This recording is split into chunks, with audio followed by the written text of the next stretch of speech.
Salam alaikum wa rahmatullah. Alors aujourd'hui, on va parler d'un sujet qui est très grave, celui des musulmans qui quittent l'islam.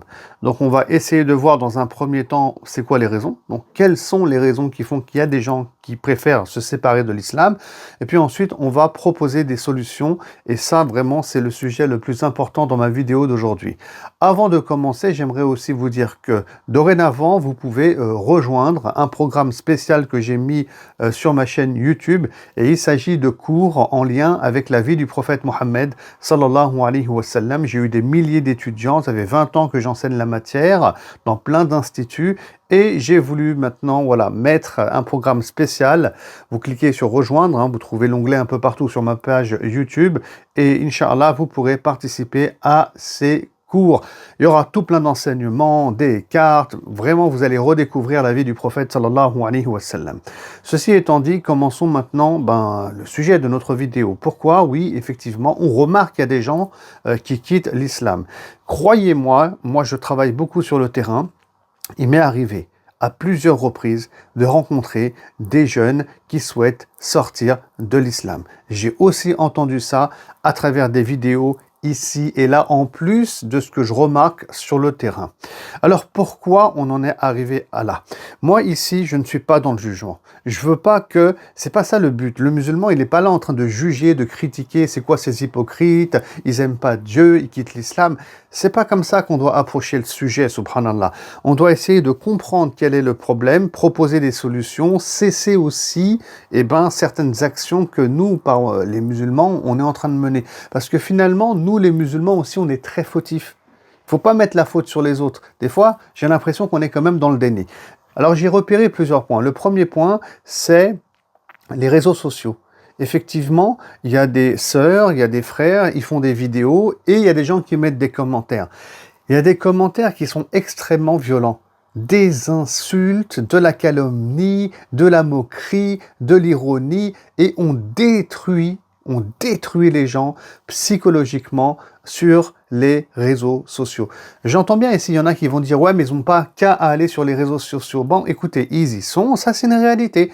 Toi, qu'est-ce qui te permet devant Allah subhanahu wa ta'ala d'être vulgaire et violent envers les gens? Là, c'est ton problème avec Allah subhanahu wa ta'ala. Ça, c'est pas un comportement noble qu'Allah il attend du musulman. Voilà, donc, il faut arrêter. Les gens sont très violents. Et là, il y a des musulmans qui se disent, mais c'est quoi cette communauté? Ces gens, comment ils sont méchants, il n'y a plus de rahma. Ils sont là toujours en train d'insulter, de dénigrer. Et ça, parfois, chez des jeunes, surtout chez les jeunes, vraiment, sur le plan psychologique, ils imaginent comme ça, dans un imaginaire, on est dans une communauté de gens où il n'y a plus de miséricorde, il n'y a pas de rahma, il y a de la violence, les gens ne sont pas gentils. C'est quoi cette communauté? Regardez bien le raisonnement, parce que Shaitan, l'ennemi, il est toujours là. C'est quoi cette communauté? C'est quoi cette religion, finalement? Parce qu'en plus de ça, il y en a qui sont violents et qui vont citer des noms de savants, Cheikh Fawzan, ou en Arabie Saoudite, et machin, et je sais pas quoi. Ils citent parfois des textes, des avis de savants. Non, on n'est pas violent, le prophète sallam, il était dans la da'wah. Ça, c'est le premier point. Le deuxième point que j'ai remarqué aussi, c'est qu'au sein de la communauté musulmane, le mot haram, il est extrêmement utilisé. Vous voyez? Pourtant, les choses haram, elles sont clarifiées dans le Coran, la parole d'Allah subhanahu wa ta'ala. Ensuite, il y a d'autres éléments haram qui sont stipulés dans les hadiths du prophète sallallahu alayhi wa sallam. Le mot haram, il est lourd de sens. Il est lourd de sens. Ça ne veut pas dire interdit. Ça veut dire que les limites du sacré ont été dépassées et que finalement, en faisant cet acte-là, tu suscites une colère qui vient de Dieu. Tu vas être puni pour ça dans l'au-delà avec le feu de l'enfer. Et du coup, il faut se repentir. Donc, tu es dans la catégorie de ce qu'on appelle les grands péchés. Et donc, le musulman, il utilise vraiment excessivement ce mot-là, le mot haram, alors qu'on ne devrait pas l'utiliser excessivement. On devrait aussi beaucoup employé par crainte d'Allah le mot makruh, déconseillé. C'était comme ça qu'ils étaient nos pieux prédécesseurs, parce que vraiment ça a des conséquences lourdes. Alors du coup on se retrouve dans une communauté, il y a des gens qui s'étouffent en fait. Alors du coup, bon ben au-delà de ce que dit le Coran et la Sunna, il y en a qui vont ajouter la musique, ça va être haram, le dessin, ça va être haram, la piscine, ça va être haram, tu peux pas travailler avec des hommes, ça va être haram. Après on rajoute la notion de boycott par rapport à la Palestine. Alors là, la liste elle est longue. Starbucks c'est haram, le McDo c'est haram, Nike c'est haram, tout est haram. On se retrouve finalement, là il faut le comprendre, parce que Shaitan va exploiter ça. N'oubliez jamais, Allah a dit dans le Coran que Shaitan est l'ennemi déclaré de l'homme. Shaitan il exploite ça, et donc on se retrouve dans une religion haram en fait, où on ne peut plus respirer. Et mettez-vous à la place ici, Allah yarda alaykum, d'un adolescent qui vit cette religion comme ça et qui se dit mais c'est quoi cette religion où finalement on va aller en enfer, parce que quoi qu'on fasse on est dans le haram. Après il y en a même qui vont dire tu vis en France, il faut faire la hijra, c'est haram, c'est un pays de kuffar, et on n'est que dans le haram H24 finalement.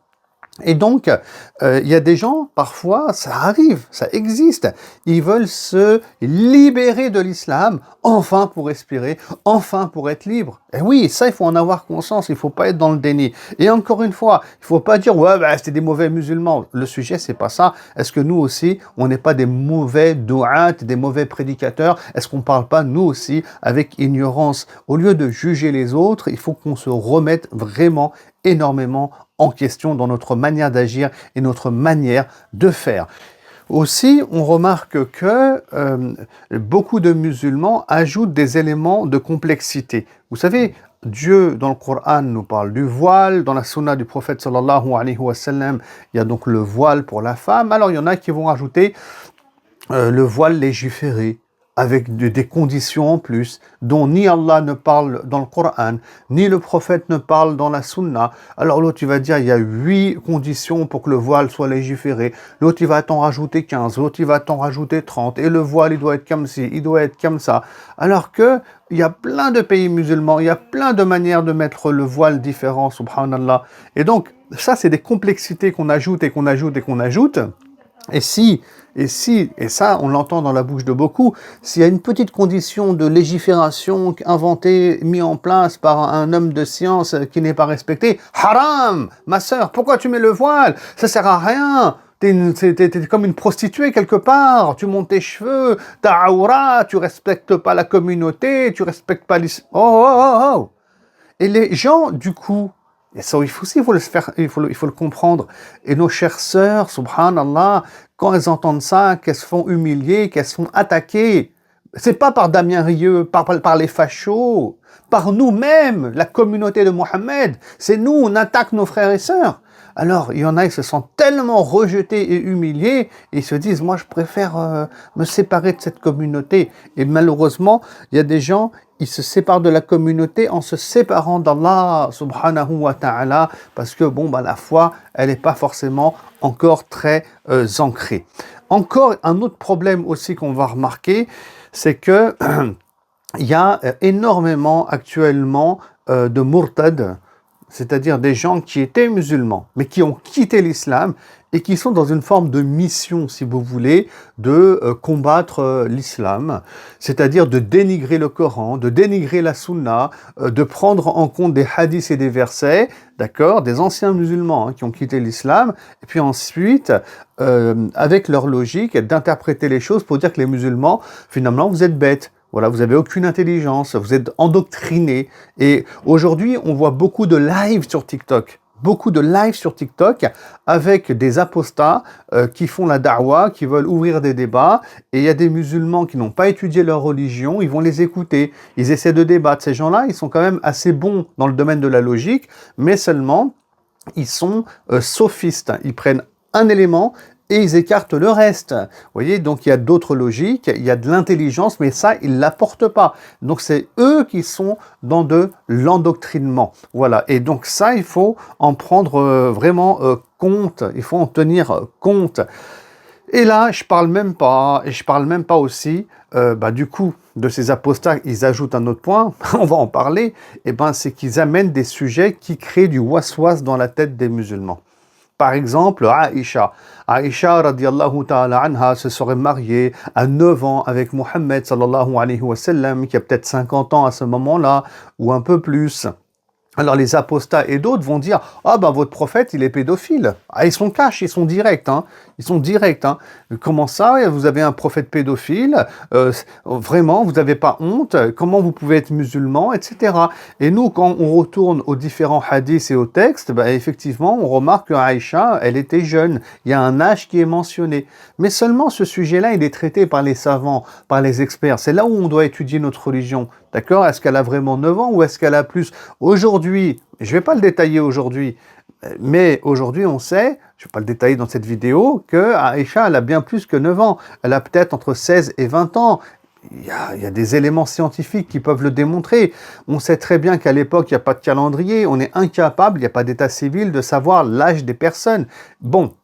Ça, c'est un sujet complexe. Et puis, dans le droit musulman, on sait bien aussi que une femme, dès lors qu'elle devient pubère, elle devient majeure en islam, et ce qui est certain, c'est que Aïcha, elle était pubère et donc majeure déjà.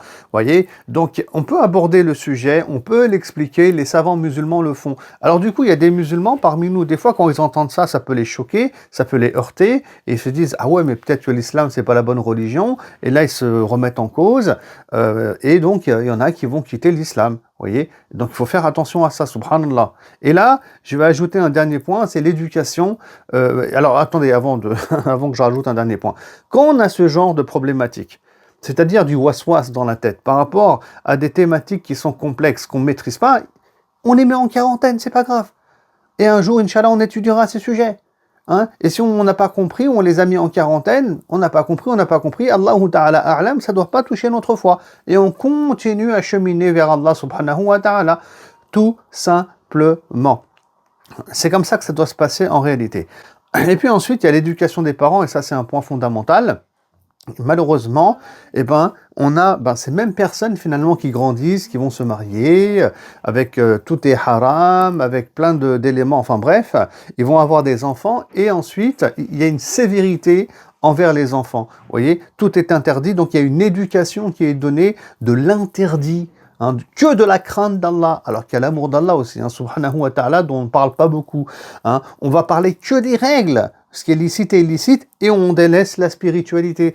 Et un enfant, s'il se construit de cette manière-là, il se retrouve finalement avec un islam qui n'a pas de fond, un islam qui n'est pas vivant, mais qui est seulement réglementé. Et l'enfant, quand il va grandir, quand il commence à philosopher dans son adolescence, il remet en question tous ces éléments et ça peut le pousser aussi à remettre en question l'islam. Donc moi, mon conseil aux parents, et là je vais passer maintenant à la seconde partie de ma vidéo, donc les conseils. Donc les parents, il ne faut pas faire ça. Commençons, quand on éduque un enfant, par lui inculquer l'amour d'Allah subhanahu wa ta'ala. Commençons par lui inculquer les valeurs de l'islam. D'ailleurs, les plus grandes valeurs, c'est ne pas mentir, c'est de ne pas trahir les gens, de respecter ses engagements. C'est ça les plus grandes valeurs. Il faut construire l'enfant dans sa confiance en Allah subhanahu wa ta'ala. Il faut lui inculquer la patience, la gratitude envers les bienfaits qui le touchent. Il faut construire l'enfant de cette manière-là. Et là, c'est important parce que ça, c'est la pédagogie divine. Allah subhanahu wa ta'ala, quand il a révélé le Coran sur une période de 23 ans, 13 ans à la Mecque, et 10 ans à Médine. Les musulmans de l'époque, ce sont des idolâtres, qui sont loin d'Allah subhanahu wa ta'ala. Et Allah, quand il les a éduqués avec le Coran, pendant les 13 premières années, période mécoise, tous les versets révélés parlent de spiritualité, c'est-à-dire la purification du cœur pour devenir quelqu'un de bien, et les versets parlent aussi de la croyance dans le monde de l'invisible et la croyance dans la vie après la mort. Et c'est bien plus tard, quand on arrive à Médine, dans les dernières années, que Allah va révéler les règles en fait. Les règles, c'est-à-dire le droit musulman, par rapport au mariage, par rapport au divorce, l'héritage. Je parle même pas, moi, ici de l'alcool aussi, qui va être prohibé et interdit de façon définitive, mais plus tard, dans la période médinoise. Et donc Allah, qui est le créateur des êtres humains, qui est notre Rabb, il est, lui, le seul à savoir comment éduquer réellement l'être humain. Et donc, il a commencé d'une manière, spiritualité, dogme, croyance, pour aller vers, à la fin, les règles. Et donc, c'est ce sens-là que nous aussi, on doit calquer avec nos enfants. On va commencer par le spirituel et la foi dans le monde de l'invisible. Progressivement, on va intégrer des règles par rapport à l'illicite, ce qui est fondamental et qu'on retrouve dans le Coran, et ça on peut le faire assez tôt d'ailleurs, et progressivement on va essayer de tendre vers l'excellence tout simplement. Donc il y a une manière de faire par Allah subhanahu wa ta'ala envers ses créatures, et cette manière de faire, donc on doit aussi nous l'inculquer. Et puis surtout quand on dit à nos enfants, ça c'est haram, ça c'est haram, il faut une explication derrière. Il ne s'agit pas de dire l'alcool c'est haram ou telle chose est haram et on n'explique pas le pourquoi en fait. L'enfant, l'adolescent, la personne, quand elle grandit, elle est intelligente et elle peut comprendre. Et on a besoin, nous, de comprendre notre religion. Vous imaginez, sinon, vous avez quelqu'un qui devient musulman, qui grandit avec un islam, avec que des règles et aucune compréhension. Ah, ça peut exploser en plein vol à un moment donné, bien entendu. Quant à ceux qui sont sensibles par rapport aux insultes sur les réseaux sociaux et aux attaques, eh ben moi, je leur conseille tout simplement de se séparer des réseaux sociaux pour pas que ça touche leur foi. Et mon dernier conseil, c'est de lire le Coran, de pas faire attention aux musulmans quand ils nous attaquent et qu'ils nous critiquent, de construire sa foi et sa relation à Allah subhanahu wa ta'ala à travers une lecture du Coran, une méditation du Coran, une pratique du Coran. On doit des comptes à personne. On doit des comptes seulement à Allah subhanahu wa ta'ala. Donc, faisons pas attention à ce que les gens peuvent nous dire et avançons, cherchons à plaire individuellement à Allah subhanahu wa ta'ala. J'espère que ce message, tout d'abord, il est clair, mais vraiment, wallah, qu'on fasse attention. Quand je vois ces musulmans, ces jeunes, ces personnes qui sortent de l'islam, moi, ça me fait mal au cœur. Ça me fait mal au cœur, déjà, qu'ils quittent l'islam, et des fois, ce qui me perturbe, c'est nous, en fait, comment on est, la compréhension qu'on a, le sens des priorités qu'on n'a absolument pas, le jugement dans lequel on est, comment on humilie les gens. Et des fois, je me dis, subhanallah, on n'a pas besoin d'ennemis extérieurs pour détruire la communauté musulmane. On le fait très très bien, malheureusement. Qu'Allah nous guide, Inch'Allah. Je vous dis à très bientôt pour une prochaine vidéo. Salam alaikum wa rahmatullah.